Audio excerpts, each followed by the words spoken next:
Good morning, everyone, and welcome to Connect Church Online. I am so excited to have you here with worshiping with us once again.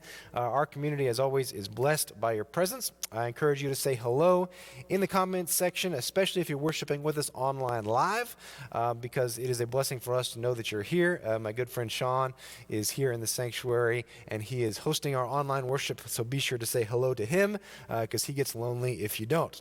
I got a few announcements for you. The first one is that we are in the midst of our Hope Center Family Christmas Adoption event. This is something that we did last year and we're doing again this year. Here at the church, we have a number of opportunities for you to help provide a Christmas blessing for families who are less fortunate in our area. If you would like to participate in that, they are hung on the ornaments here at the church. If you are only worship online and you're never up here in person, be sure to let us know or send us an email or something, and we can get you some of the options if you would like to participate in that event. Also, our Advent Bible study is in full swing now, and so I hope you will join us for that on Wednesdays at 6:30. And then coming up this Wednesday, December the 7th, will be our men's pool tournament. That's going to be at Main Event in Oklahoma City, and so we hope you will join us for that at 6:30.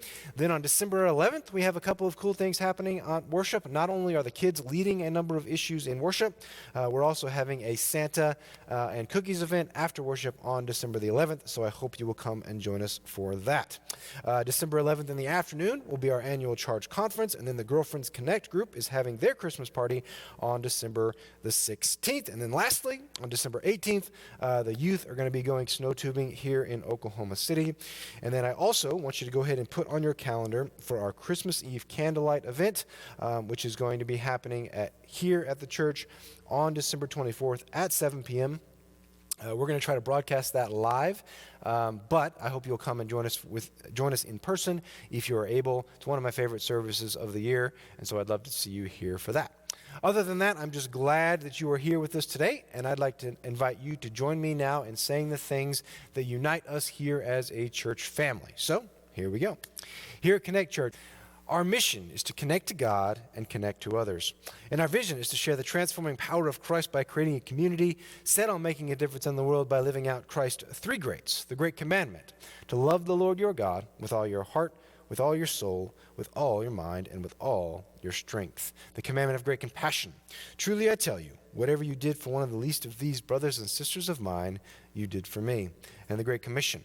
Go and make disciples of all nations, baptizing them in the name of the Father and the Son and the Holy Spirit, teaching them to obey everything I have commanded you. And while these are the things that unite us here at Connect Church, we are also united with Christians around the world, and so each week we join their voices in saying the Apostles' Creed together. I believe in God the Father Almighty, maker of heaven and earth, and in Jesus Christ, his only Son, our Lord, who was conceived by the Holy Spirit, born of the Virgin Mary, suffered under Pontius Pilate, was crucified, dead, and buried. The third day he rose from the dead. He ascended into heaven and is seated at the right hand of God the Father Almighty. From thence he shall come to judge the quick and the dead. I believe in the Holy Spirit, the Holy Catholic Church, the communion of saints, the forgiveness of sins, the resurrection of the body, and the life everlasting. Amen. Let us pray. Lord God, we thank you so much for being here with us today. So whether we're worshiping here in person or online, we know that your Spirit is present. So bless us today as we reach our hearts out to worship you. In your holy and wonderful name we pray. Amen.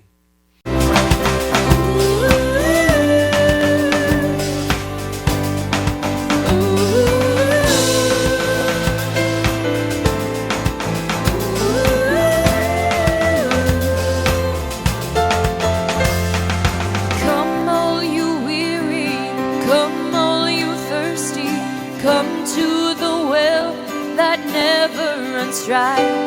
Drink of the water, come and thirst no more. Come all you sinners, come find his mercy. Come to the table, he will satisfy. Taste of his goodness, find what you're looking for. For God so loved the world that he gave us his one and only Son to save us. Whoever believes in him will live forever.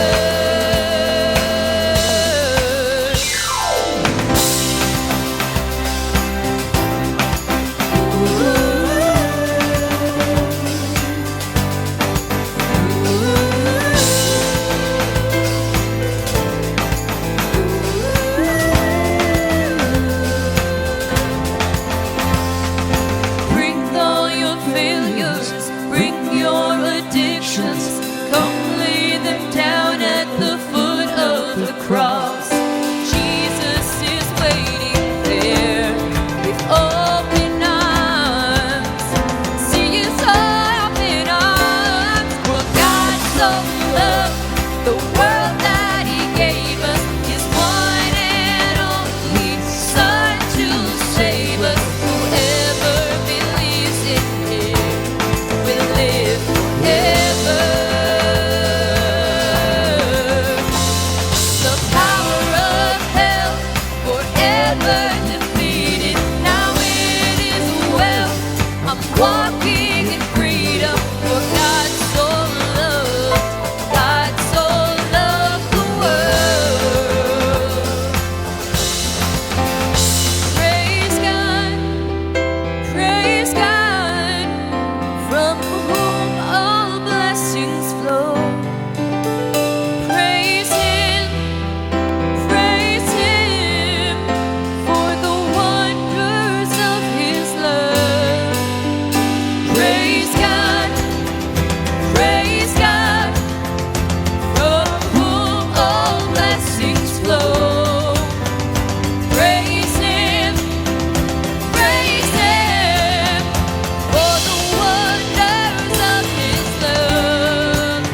Oh, His amazing love. For God so loved the world that He gave us His one and only Son to save. For God so loved the world that He gave us His one and only Son to save us. Whoever believes in Him will live forever. Power of hell forever defeated. Now it is well. I'm walking in freedom. For God so loved the world. Bring all your failures, bring your addictions. Come lay them down at the foot of the cross. Jesus is waiting. God so loved the world.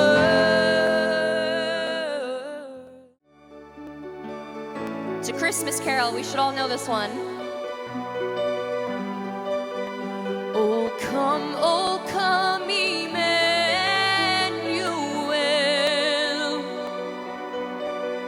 and ransom captive Israel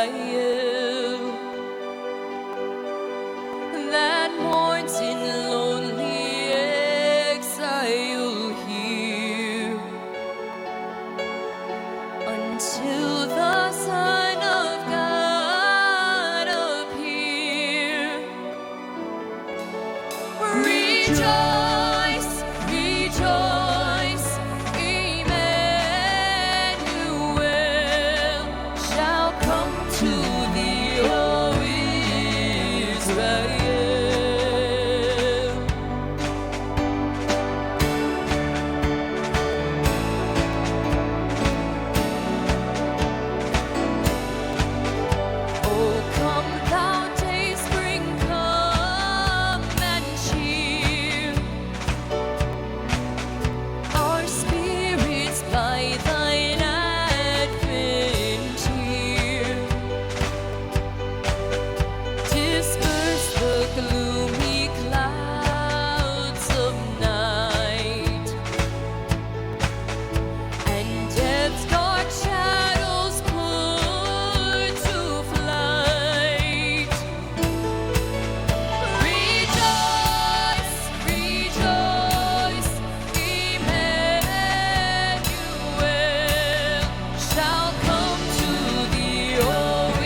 Good morning, everyone, and welcome to Connect Church Online. I am so grateful that you have decided to join us for worship today. Our community, as always, is blessed by your presence, by your love, by your grace.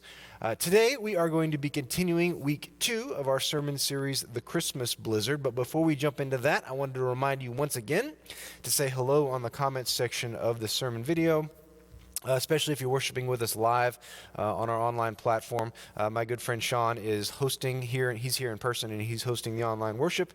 And so if you haven't already said hello, he would love to hear from you, as well as your fellow worshipers.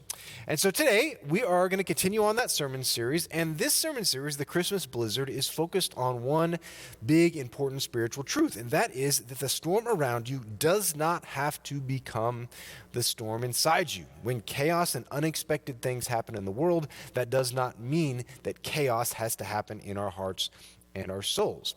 All of us have plans for our lives. We have places we want to go, things we want to do, stuff we want to accomplish, and then when that happens, we will achieve this and we'll arrive at a place where we're going to be happier, healthier, whole, whatever it is.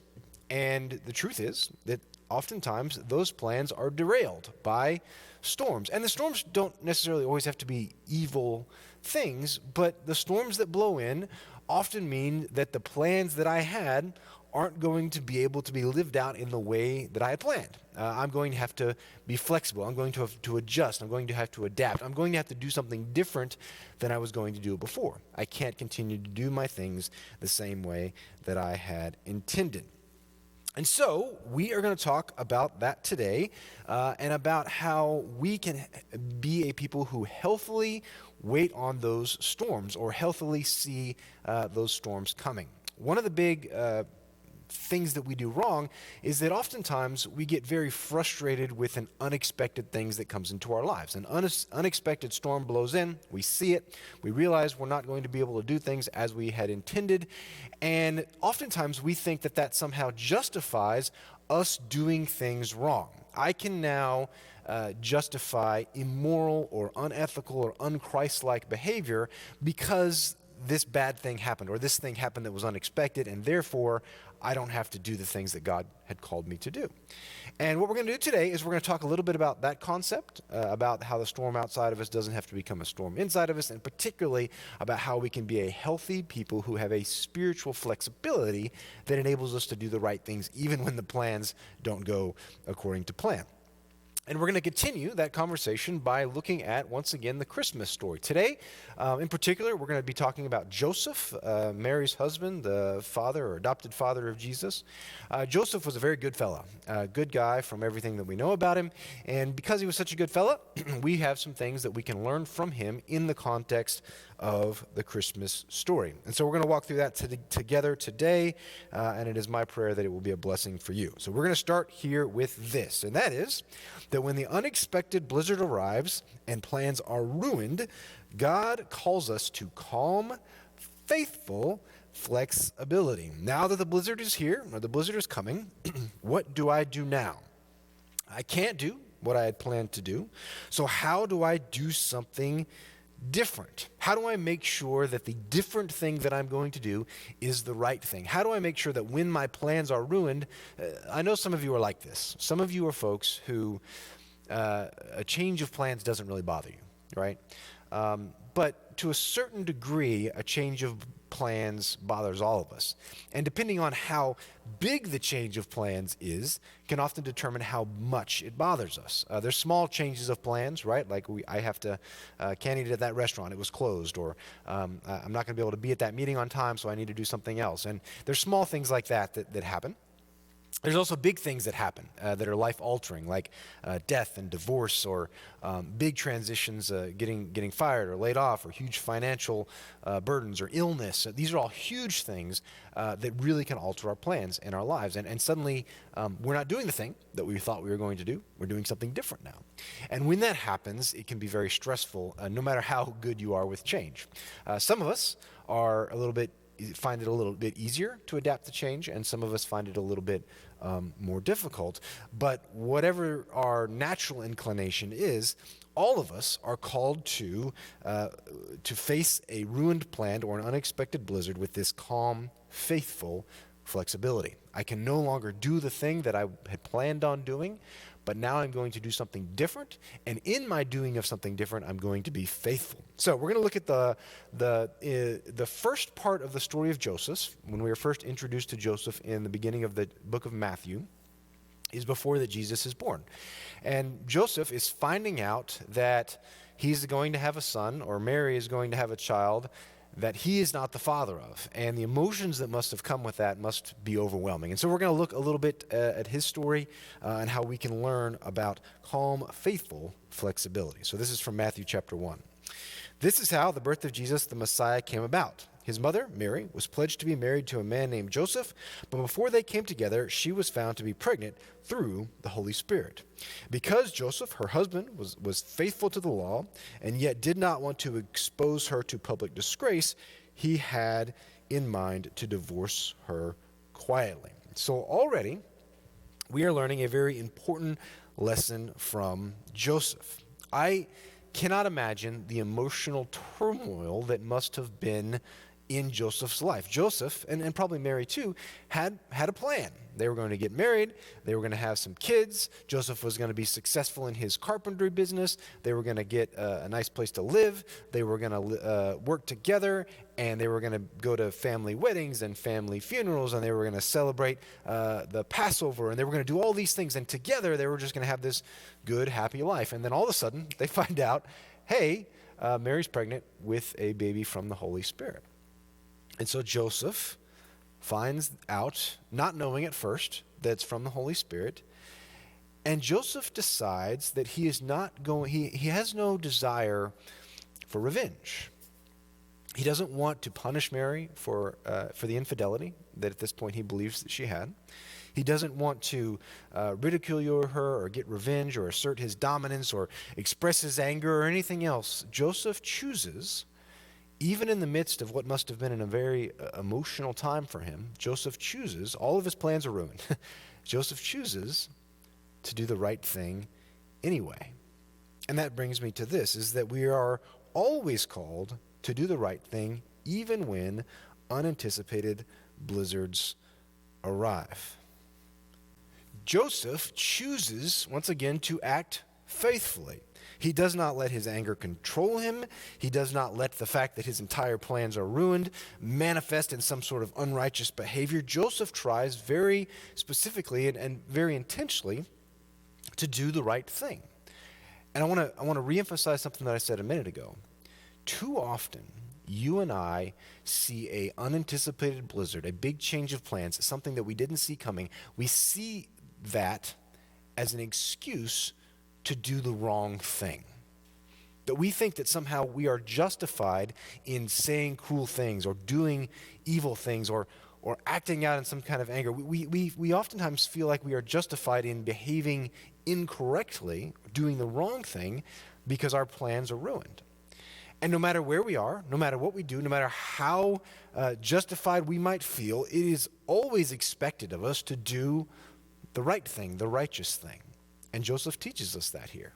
He has plans. He's going to get married. He finds out that he's got infidelity in his life, and he chooses to do the right thing. Now, he's a man of the law, and so he's not really supposed to marry her according to the Old Testament law. But he also doesn't want Mary to be harmed or ridiculed. He's just trying to do the right thing. And instead of being overwhelmed with all of those intense emotions, he chooses the right thing. Whenever those blizzards come into our lives, we will be overwhelmed with intense emotions, which we're going to talk about here in a second. But those intense emotions can't take over our lives. Which brings me to this, is that when the time for spiritual flexibility arrives, God calls us to refrain from anger. Whenever we have big plans change, like Joseph did, I'm getting married, we're going to move forward, we're going to have a family, we're going to do all this stuff. The emotions that come with a big plan change are often mourning, disappointment, frustration, sadness, fear, and all of these emotions of shifting expectations can oftentimes be expressed through anger. When we mourn, sometimes I know folks that when the mourning gets too intense, it's expressed in anger. Disappointment, frustration, sadness, all of these things can come out as anger. Now, it's not wrong or incorrect for us to feel a wide variety of negative emotions when our plans have to change, when a big storm blows in. But the problem is that anger can often be a way that we express those more complicated emotions. And when we choose to allow anger to take over our lives, it can have some very negative impact on us and the people around us. This is why the scripture many times intentionally points out the danger of anger. This is from James chapter 1. It says, "For the anger of man does not produce the righteousness of God." It is okay to feel anger. But what God is asking us is to not let anger control what we do. When unexpected blizzards rise up, we are not to allow that stuff to take us over and let anger control us. We are instead given an opportunity to choose the right path. So when we have those emotions, when we have those intense life-changing events happen, those big blizzards blow in, and we suddenly experience mourning and anger and loss and frustration and sadness and confusion, all of those things, all that big ball of complex emotions, when that blows in, how do we make sure that we don't let anger take over? Because it's usually not a choice. Usually we don't experience a big life-changing event and then suddenly decide, now I'm going to let anger rule my life. That's not a conscious decision. But it can be conscious the way that we choose to manage that anger and make sure that it's controlled. And that starts here, is that when we face the blizzard, we must be honest with God about our fears, frustrations, hope, and worry. Let's return to Joseph's story here. But after he had considered divorcing Mary, an angel of the Lord appeared to him in the dream and said, "Joseph, son of David, do not be afraid to take Mary home as your wife, because what is conceived in her is from the Holy Spirit. She will give birth to a son, and you are to give him the name Jesus, because he will save his people from their sins." And all this took place to fulfill what the Lord had said through the prophet. I'm convinced, once again, that Joseph didn't just choose to do the right thing without any negative emotions. How could he not have anger and frustration and fear and all of these things that jump into his heart? But there's a key word in this story that we read in Matthew chapter 1, verse 20, and that word is considered. Joseph considered before he did anything. Joseph chose to think about it.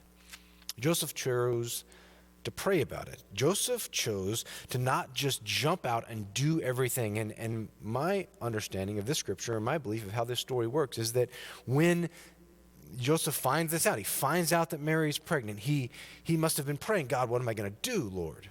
Lord, how am I going to deal with this? Where am I going to go? What am I supposed to do?" And he's considering all the possibilities.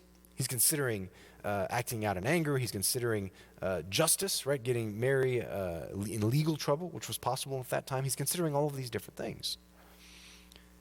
And as he considers them and prays through them, I think he must have been honest with himself and with God about the different things that he was feeling.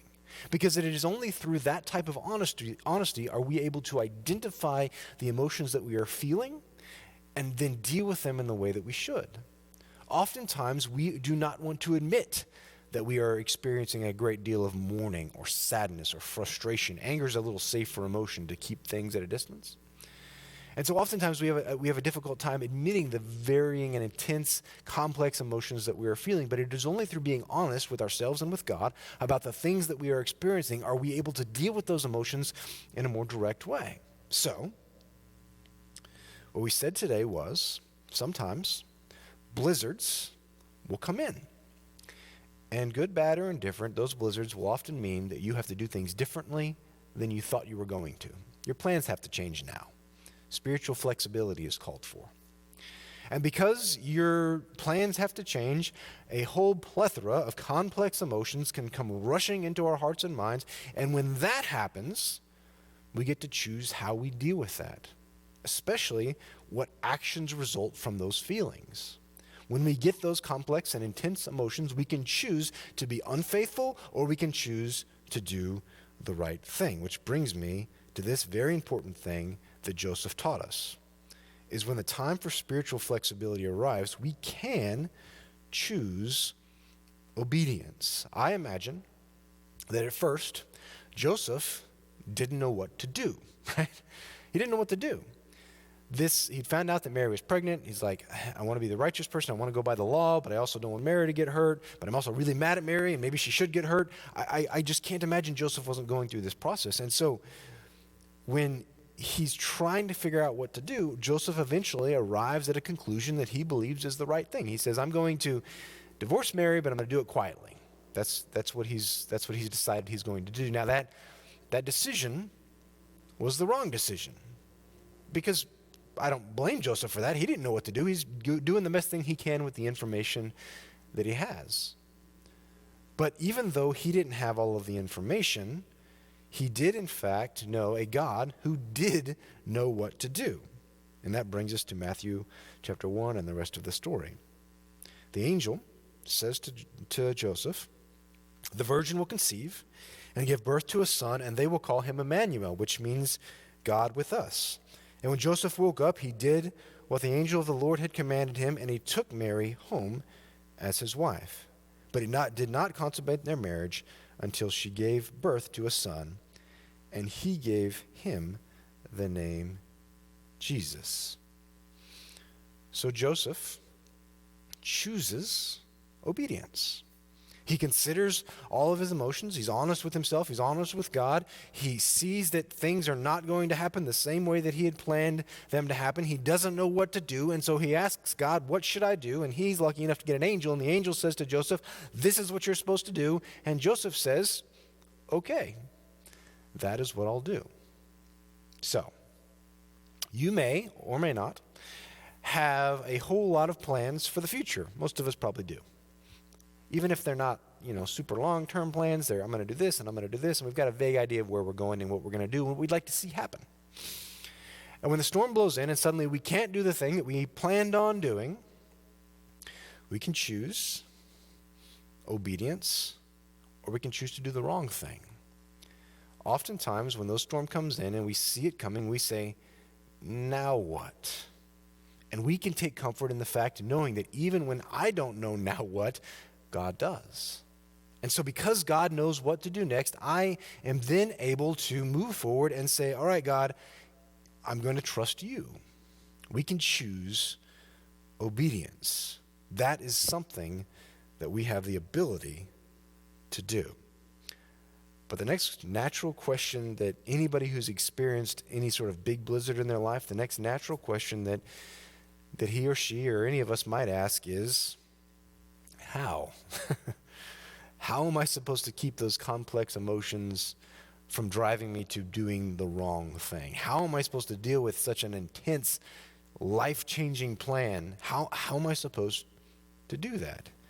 And the answer is found in Colossians, and it is that we can maintain faithful spiritual flexibility in the face of an unexpected blizzard when we set our minds on things above. Once again, taught in Colossians chapter 3, it says, set your minds on things that are above, not on things that are on earth. One of the mistakes that we make when we see the blizzards come in is that we think that blizzard is the most catastrophic blizzard that's ever happened to anybody. I had these plans and now I don't get to do the thing that I had planned to do. This is the worst thing that's ever happened to anybody. Or sometimes we'll even be aware. You're like, no, I know that people have been through worse than this, but for whatever reason, I can't handle this. This is more than I can deal with, and so I'm not capable of doing the right thing. But what Colossians means when it talks about setting our minds on things above is it's talking about being able to see things from God's perspective, which I know is a tall order, but it is something that human beings are more capable of than most of us realize. And what that means in the context of storms is that when the blizzards come in, we are called by God to see the storms for what they are instead of making them bigger than they are. Oftentimes, all it means is that I get to zig instead of zag. That I need to make this adjustment and be faithful in this way instead of being faithful in the way that I intended.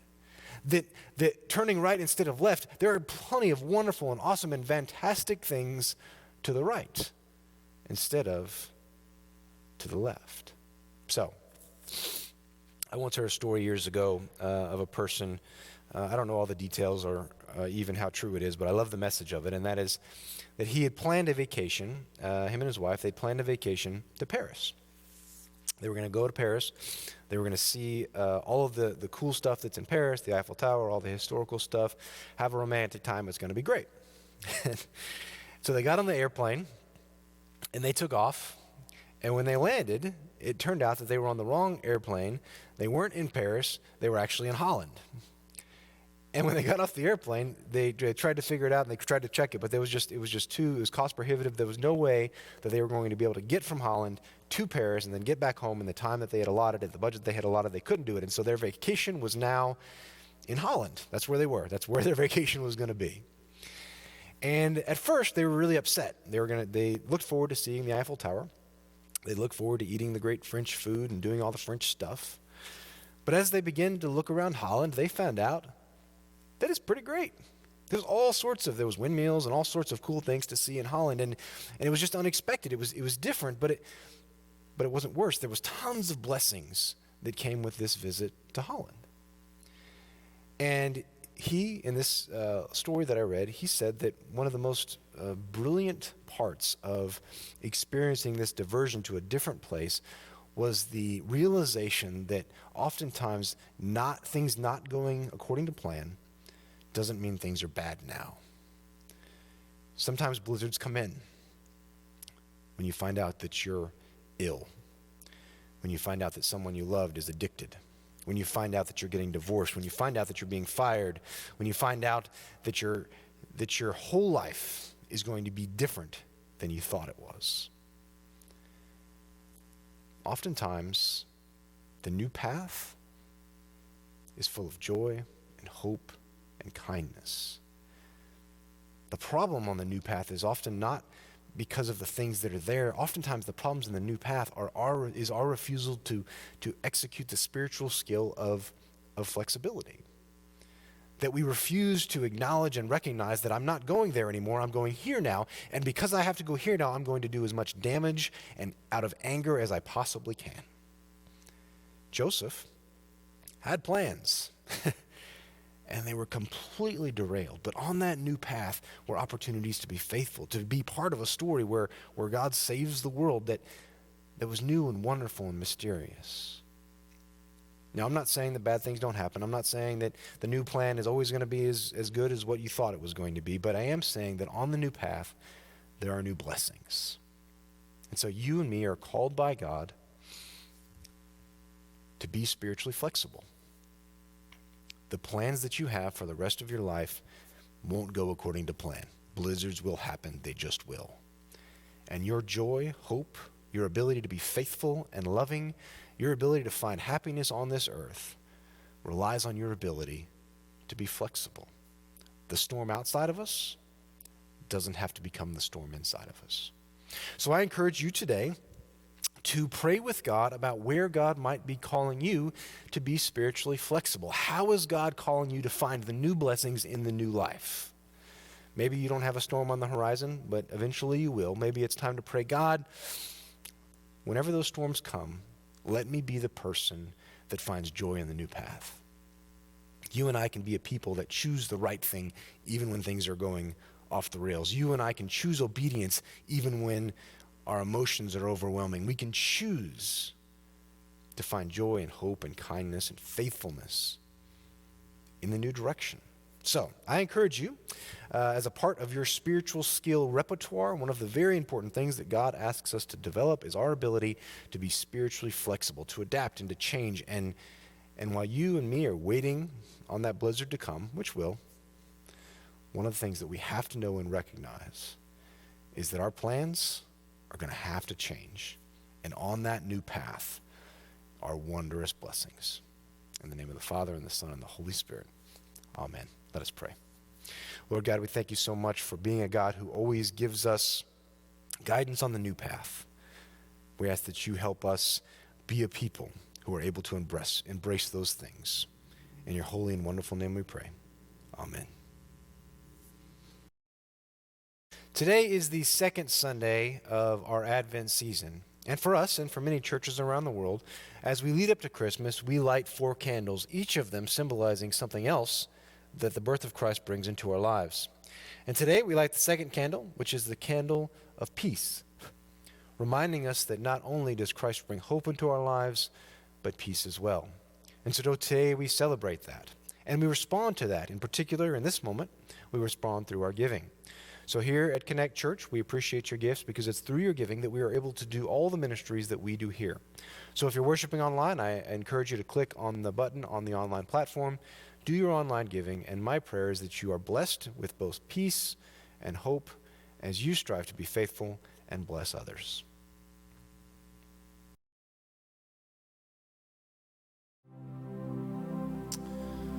One of the traditions that we have not only here at Connect, but in the Christian church across denominations and across the world, is the tradition of the Advent wreath.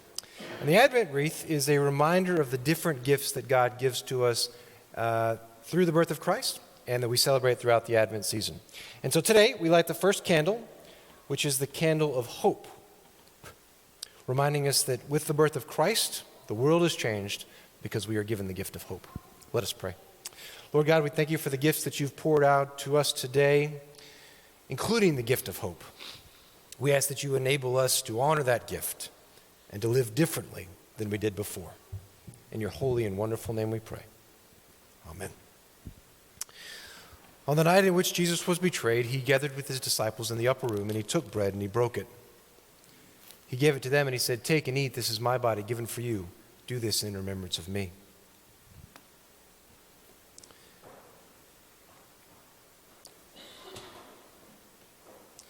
In the same way, he took the cup, and he said, "This is the blood of the new covenant poured out for you and for many for the forgiveness of sins. As often as you do it, remember me." And so for nearly 2,000 years, Christians around the world have gathered together to receive God's grace in this way, and we do it today once again, knowing that God is present and that we will receive God's grace. Let us pray. Lord God, pour out your Holy Spirit on these gifts of bread and of wine. Make them be for us the body and the blood of Christ, so that we may be for the world the body of Christ redeemed by your blood. Make us one with Christ, one with each other, and one in ministry to all the world until Christ comes in final victory and we feast at his heavenly banquet.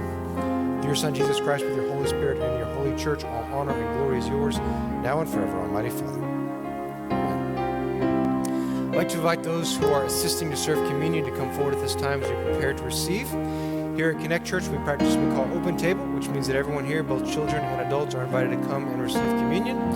When you come forward, you'll place your hands out like this. They'll take a piece of bread, place it into your hand. You can go ahead and consume that, and then you can get your small individual communion cup.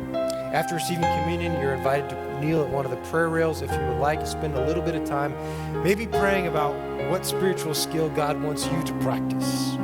Or you need to pray about anything else. God is here to meet you today. This is God's table. He's invited each and every one of you, so please come as you feel led.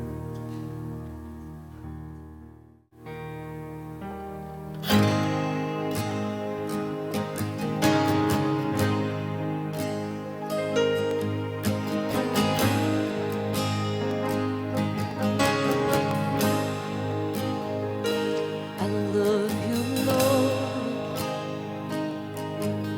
Oh, your mercy never fails me all my days.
are close like no other.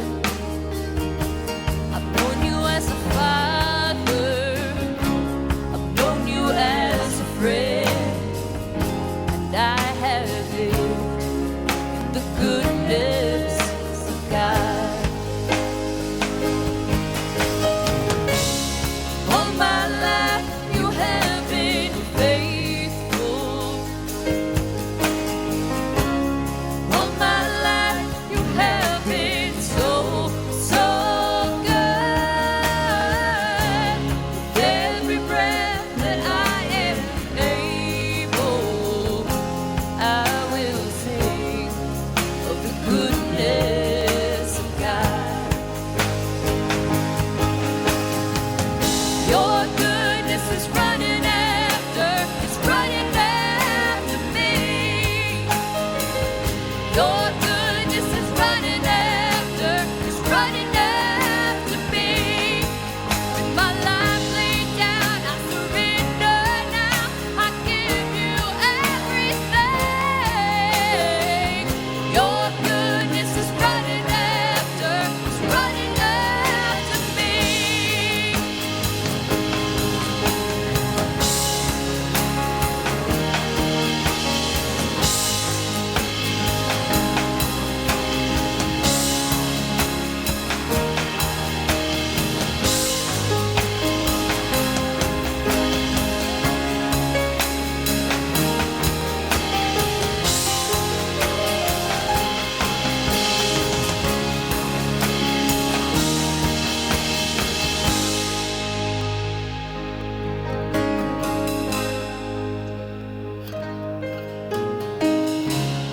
All my life you have been faithful. All my life you have been so, so good. With every breath that I am able, I will sing of the goodness of God. Oh, yeah. All my life you have been faithful. All my life you have been so, so good. With every breath that I am able, I will sing of the goodness of God. Oh, I'm gonna sing of the goodness of God.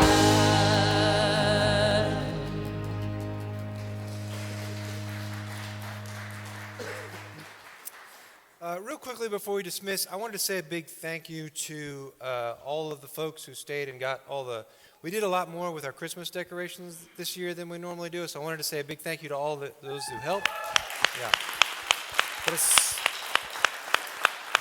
I especially wanted to say thanks to Julie and Sasha who were up here a lot. So thanks a lot to you guys. I wanted to say publicly for everything. Yeah. Please stand for our benediction.